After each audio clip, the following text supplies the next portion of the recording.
Hello, my name is Shane Redhawk. I'm a Sicangu Lakota from right here on the Rosebud Reservation in South Dakota, and we just completed a horse ride. It's you know, for me it was partially to kind of bring light to this you know, the pending disaster, anything that could happen, the natural side of things, the nature side, anything that could possibly go wrong for our people in the near or distant future because of this pipeline. I know that a lot of people are complaining right now about the price of gasoline and our fuel. There's many things we can do about that. One of those is cut down on our fuel usage.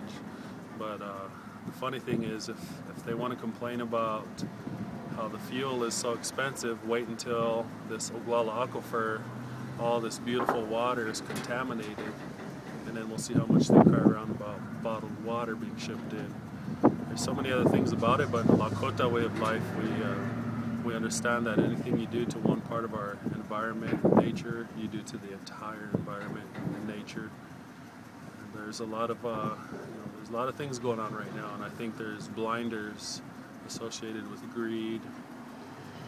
There's a lot of forces behind this, and unfortunately they're strong forces that are holding us back from our health and welfare of our people and of course our future generations.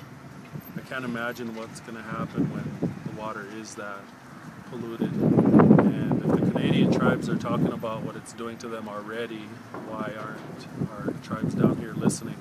And then more importantly, and as important, why isn't America listening? Obama came in talking about treaty rights and all of these things. You know, there's a lot of people who voted for him. Granted, we're only you know, less than 1% of the nation's population, but we are, a majority of us are veterans. We have volunteered to serve in the U.S. forces and things.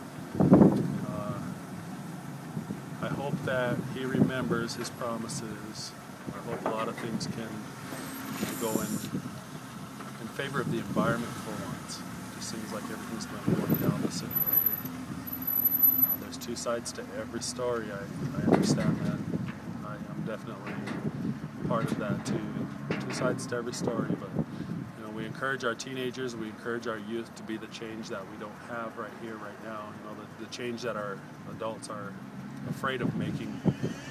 Everybody's comfortable with the way things are, but how many are willing to take a stand and say the things that need to be said, not the things that people want to hear, but that they have to hear.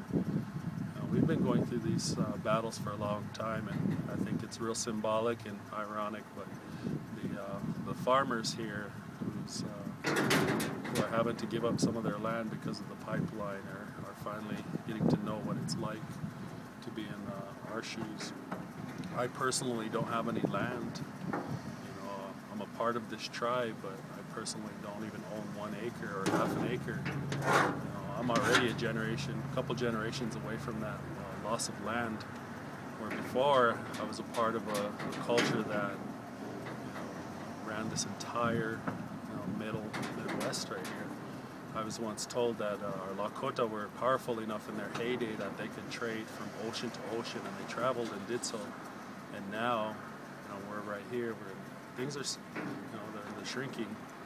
Like they say, give someone an inch and they take a mile. And you know, now not only do they take the surface, they're starting to look underneath. And if it was only about land or material, it'd be one thing. But it's more about health and welfare of our future generations. Something that all the people are taxed with is taking care of our environment, so that 7 generations down we have everything that our ancestors had. And, I don't think that mentality exists very well. There are only a few people willing to talk about these beautiful, beautiful things, whether it's our culture or the environment or God or spiritual law. There's a lot of things going on around here that are done because of greed, because of a loss of culture or spirituality. But it just goes back to basic human rights, just simple human rights.